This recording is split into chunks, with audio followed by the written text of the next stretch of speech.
it's a tsunami that's coming, right? And that you can surf that tsunami and do incredibly well, or you can get flattened by it. And I think both will happen to different, people. So it'll be both great and terrible. Welcome to the Navigating Sports Business podcast, where we uncover insights from the most prominent leaders in our industry. Today, I'm happy to be joined by Bruce Bassett, Distinguished Professor of Computer Science at the University of Johannesburg, Professor of Applied Mathematics at the University of Cape Town, and the founder and director of Africa Data Science Intensive Program.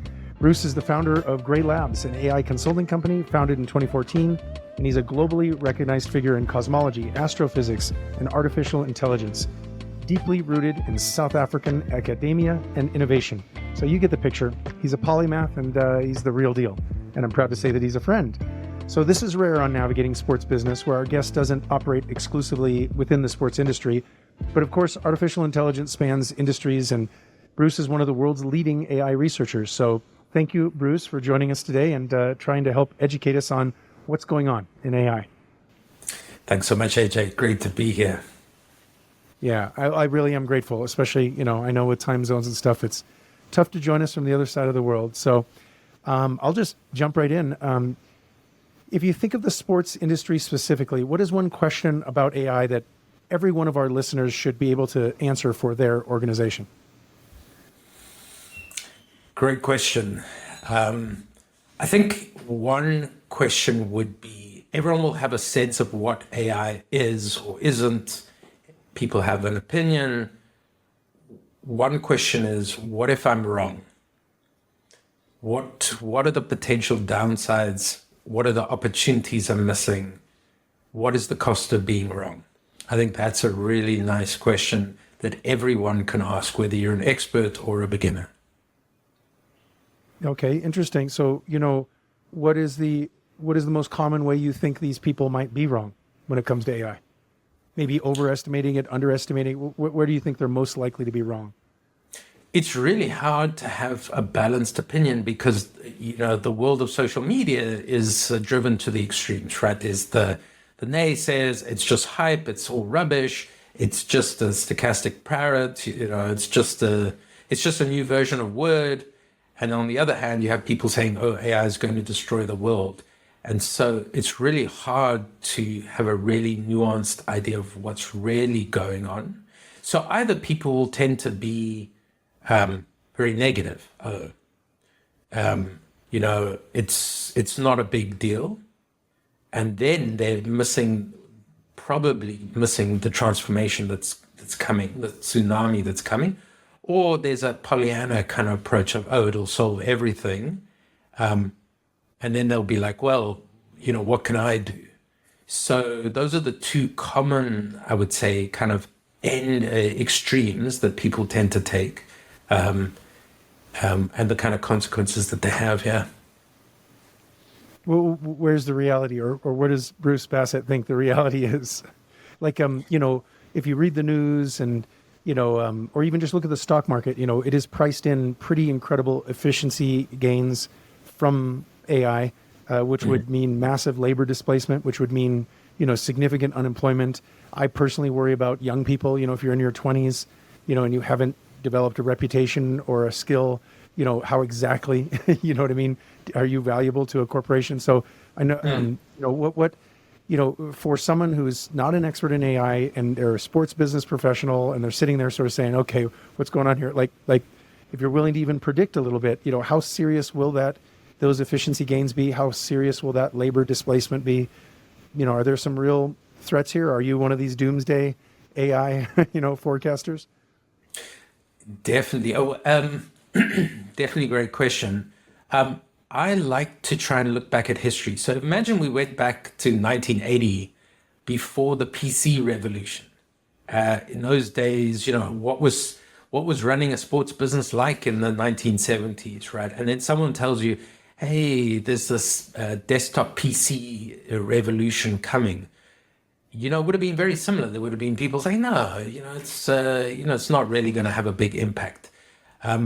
And then if you tried right then to unpack all the nuances, like broad brush, there was this revolution. Everyone ended up with a laptop and a PC in their office.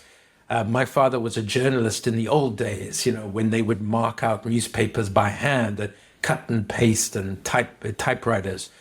So it really was a revolution. But trying to predict the exact nature of the changes, extremely hard, right? And often driven by individual personalities, right?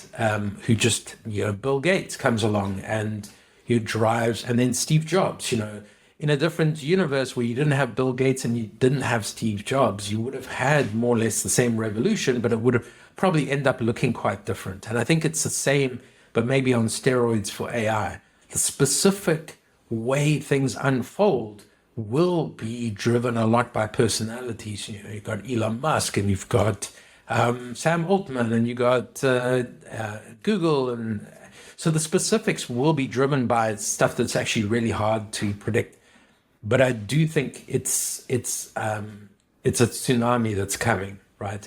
And that you can surf that tsunami and do incredibly well, or you can get flattened by it. And I think both will happen to different people. So it'll be both great and terrible. Well, people listening to this, I have a feeling they don't want to get flattened by that tsunami, right? So someone listening to this, what should they be doing? You're in Saigon. The last chopper is leaving. You just want to get on the chopper. Like, it doesn't matter if you're hanging off the rail. Just get on the chopper, because that's the important thing. So it's a bit like a boat that's leaving dock. You just get on the boat. It doesn't really, don't try and be elegant about it. So in other words, what does that look like? Start using the tools. Start encouraging the people that you work with to use it. Get familiar with it. And educate yourself, because and of course, right at the beginning it's hardest. I love that there was a saying by Miyamoto Musashi, the greatest samurai in Japanese history. He said it will be difficult at first, but then everything is difficult at first. And it's so true. The hardest thing any of us ever did probably was learning how to walk. So I think a lot of people are held back either by a reaction to the hype. Oh no, people have a knee-jerk reaction to hype. That's rubbish. Or they just find it daunting and frightening, right? Oh, this could take my job. Oh, I'm going to bury my head in the sand. So I think, just start using the tools is by far the most important. And if people are already using the tools, just use the tools to answer your question. There's really an incredible revolution, which is, in the past, if you bought an incredibly sophisticated piece of equipment, you would need an expert to be able to use it, right? You'd need to go for training.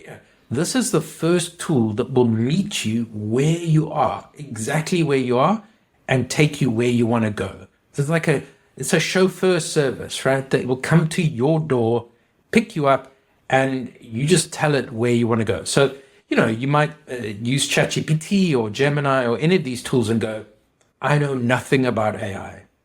This is my business. Help me understand. And it will take you on a journey, and you can argue with it and say, okay, I think this is hype. I don't believe you. So that's really, if that's all your listeners take away from this, that would be fine, because they would be okay, because AI now can be that personalized chauffeur for you. Okay, that makes me optimistic. I appreciate you saying that. Now, I know you consult with these giant corporations, right, that are so much bigger than business entities in sports. But I have to ask if this problem is occurring for you in your work. The teams that we work with, they will not even be able to put their databases together to let it run. So you say just use it. But a common problem, we're facing is that we can't let the power of this loose because there is no sort of integrated database and what have you. I don't know. Is there anything from an infrastructure perspective that you would say to someone listening to this, and I'd love to know if that's a common experience you're having, because we're pretty surprised. Absolutely. I mean, even if you're already on this journey, there are new tools coming out every day, right? And then the question is, well, should we switch? Should we buy or should we build our own? This buy or build dilemma. And it can feel pretty scary, right? Like, oh, you mustn't make a mistake. My own view is that as a business, your culture that you have internally is like your operating system. And so developing a culture of being open, a growth mindset, internal locus of control.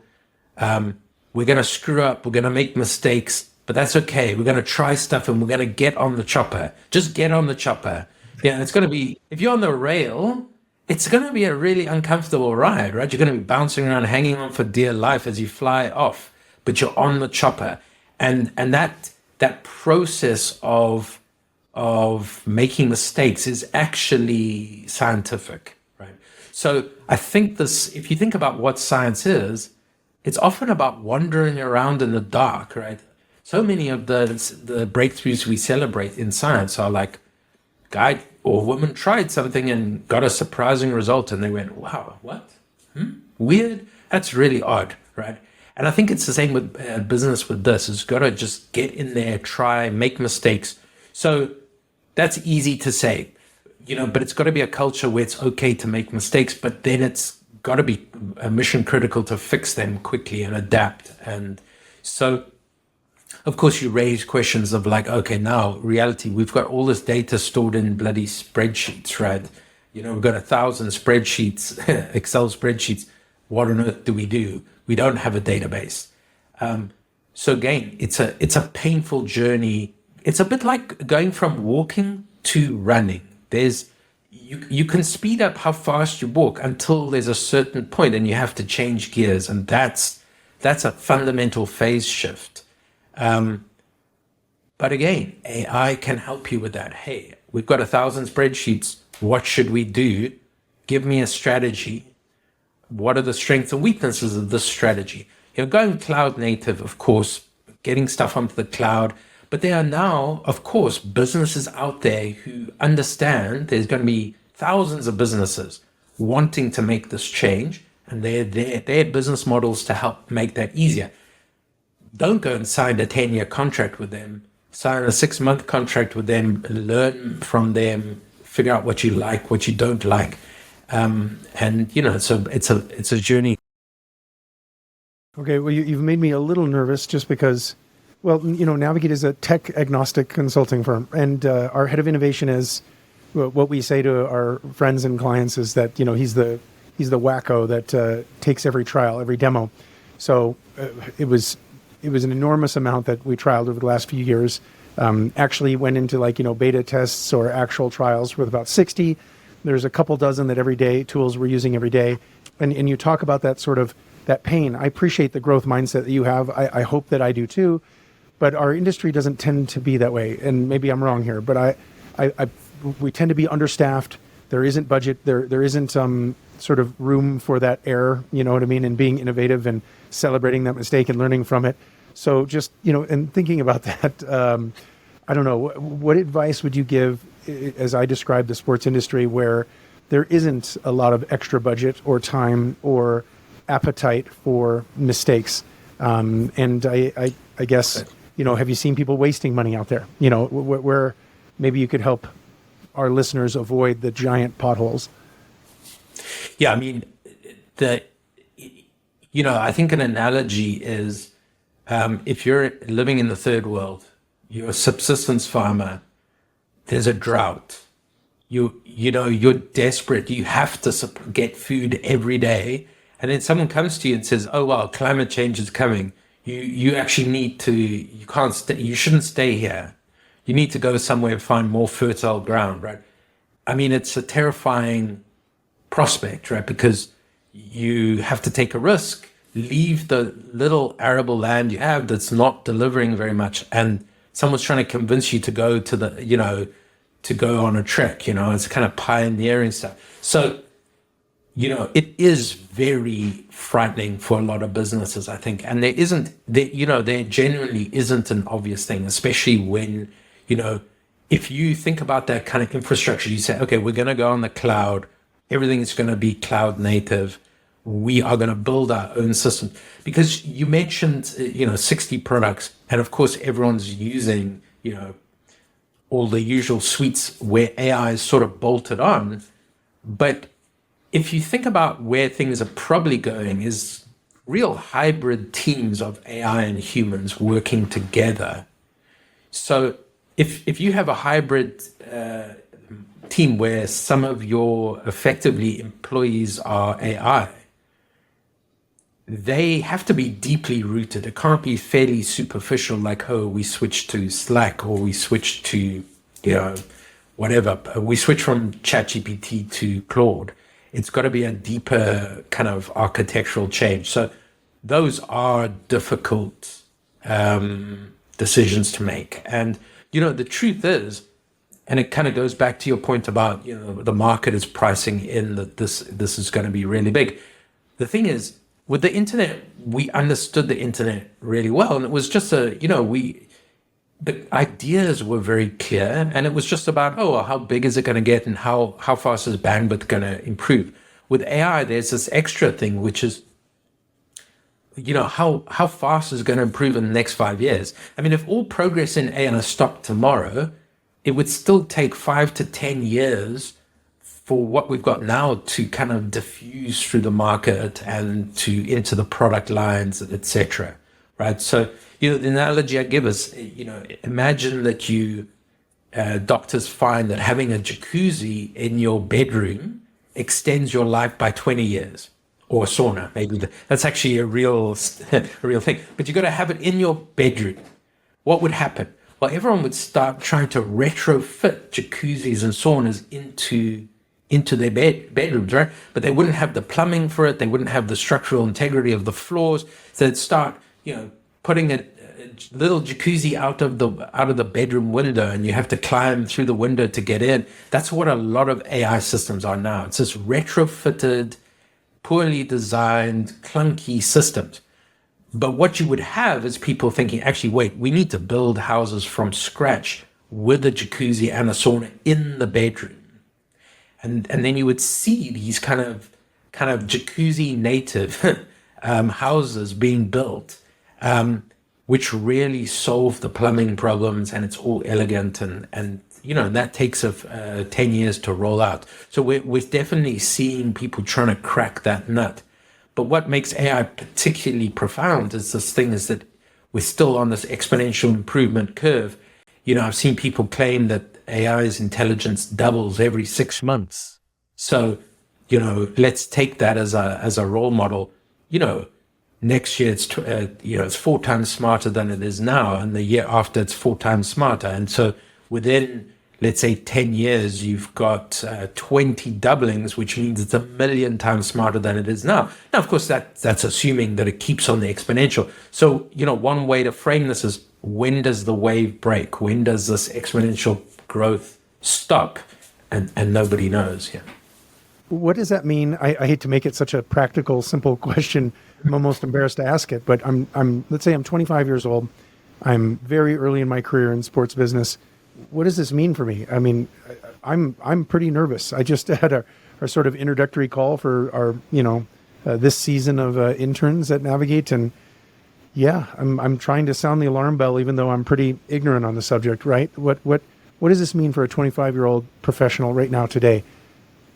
The analogy that helped me think about this is, imagine 100 million or billion immigrants come into the country.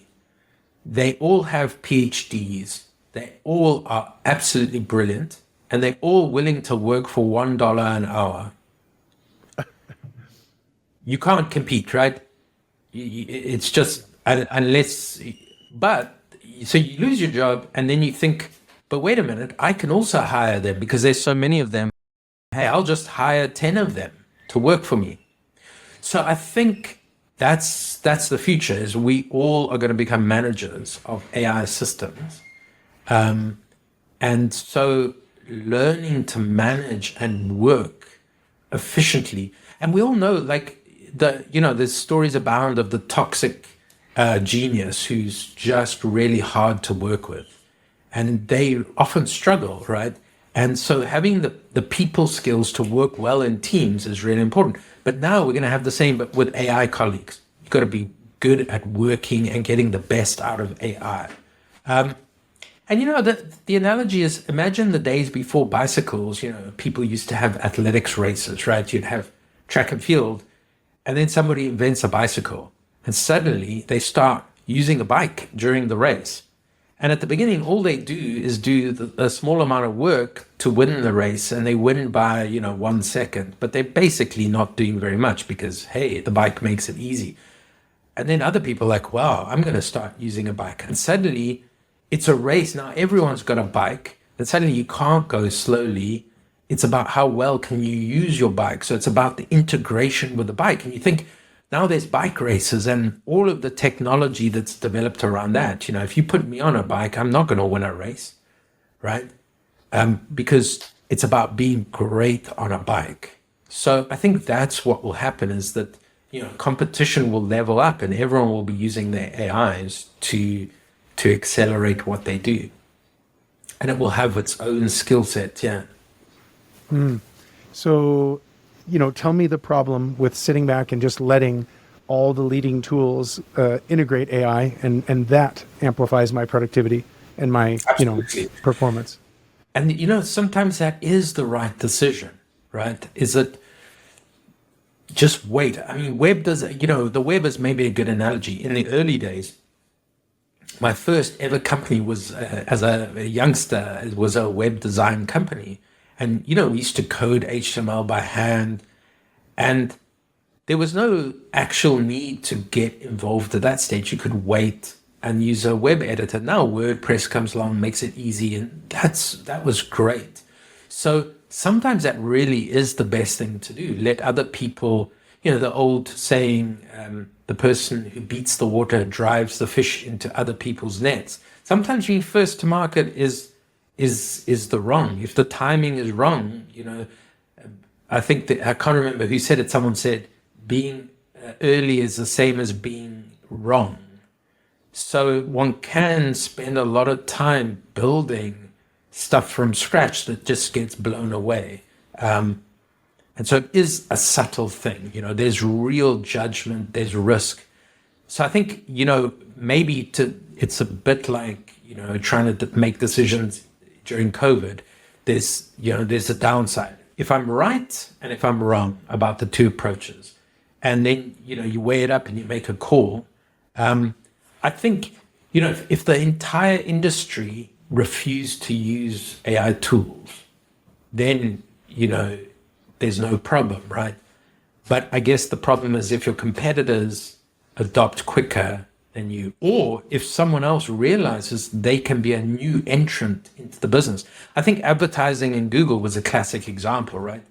Before Google, advertising was a niche culture. The famous stories about the parties they used to have. They would blow huge amounts of money on parties. And there's still parties. There are still parties. But I think a lot, things have got a lot leaner. And there's a story, I don't know if it's apocryphal, but of ad execs going to Google when Google first got into AdWords and stuff and saying, the whole beauty of advertising is nobody can predict what is actually going to work. And so clients have to just spend a lot of money on trying a whole bunch of different things. And Google kind of screwed with that whole thing, right? And so profit margins plummeted. So I think, one of the questions is who's going to come and eat our lunch who we're not even looking at. It's there could be other people suddenly realize, hey, wait a minute, we can come into this business, So that's a potential, I think, that everybody has to worry about in every industry. Well, how about something that's not AI? Anything tech, computer science-wise that's not AI that you see revolutionizing life, business? I'll just say that in science, for example, we do have revolutions. And they typically last 10 or 15 years, and then they peter out. And AI really is extraordinary in the fact that this exponential just keeps going. So there are no other examples that I can think of sustained exponential improvement. So, in comparison to AI, everything seems pretty flat and boring. The one that, of course, is very much hyped is quantum computing. But, we are very much in it's still very hypey, the big claims, lots of people throwing water on that. So, but quantum computing, if it came along, would be pretty revolutionary. For example, most of our encryption algorithms that we use to keep our bank accounts safe, etc., are based on factorizing numbers into primes, rather. So, 10 is 5 times 2. And that's a very easy to factorize 10. 6 is 3 times 2, and 12 is 6 times 2. But if the number is 20 digits long, figuring out what you need to multiply together to get that big number is really hard. You basically just have to try all the combinations. The other way, taking some numbers and multiplying them together to get a big number, is easy.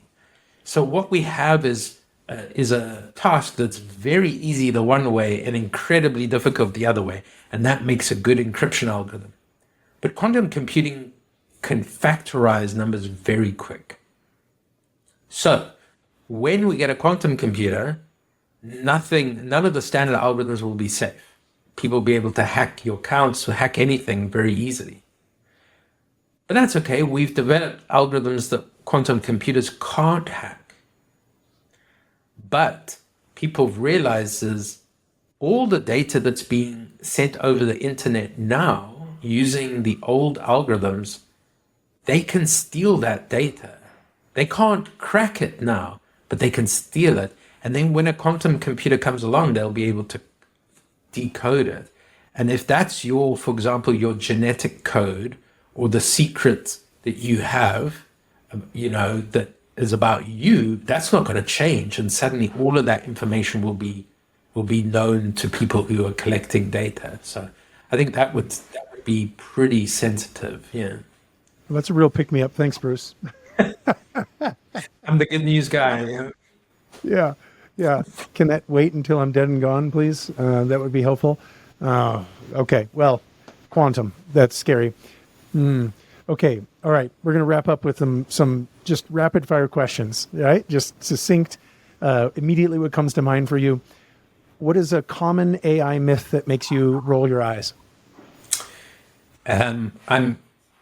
There's quite a common thing that says that a system like ChatGPT, LLMs, are just predicting the next word. So they can't be intelligent. They can't really understand. They're just predicting the next word. And I think that's absolutely not true with modern systems. See, I've heard it described, not current, but the past LLMs as being that. So thank you for debunking that. Your favorite depiction of artificial intelligence in fiction? I love the film Robot and Frank. It's this very heartwarming story. So much of the fiction around AI is dystopian for good reason, I think. But Robot and Frank is this beautiful, heartwarming, incredibly human story of an AI robot and Frank. A beautiful film. I highly recommend to watch that. In terms of realism, I guess Deus Ex is a good one. Rather bleak, but perhaps more realistic in some ways. Oh yeah, don't tell us that. Okay, what's a piece of technology you cannot live without? I think now I would say, well, I love my electric toothbrush. That has reduced my visits to the dentist dramatically. But O3 Pro from ChatGPT is an amazing piece of technology that I use a lot now. Yeah, daily user myself. I'm so grateful that you joined today. I really mean that. Your insights are so valuable, and you're such an honest and thoughtful thinker, essentially, holding yourself accountable and open to what's different. And I just always learn something. So thank you for sharing your time today. For anyone listening, if you have any questions or comments, just reach out to us. My email is aj@nvgt.com. You can also connect with us on my personal LinkedIn page or the Navigate page.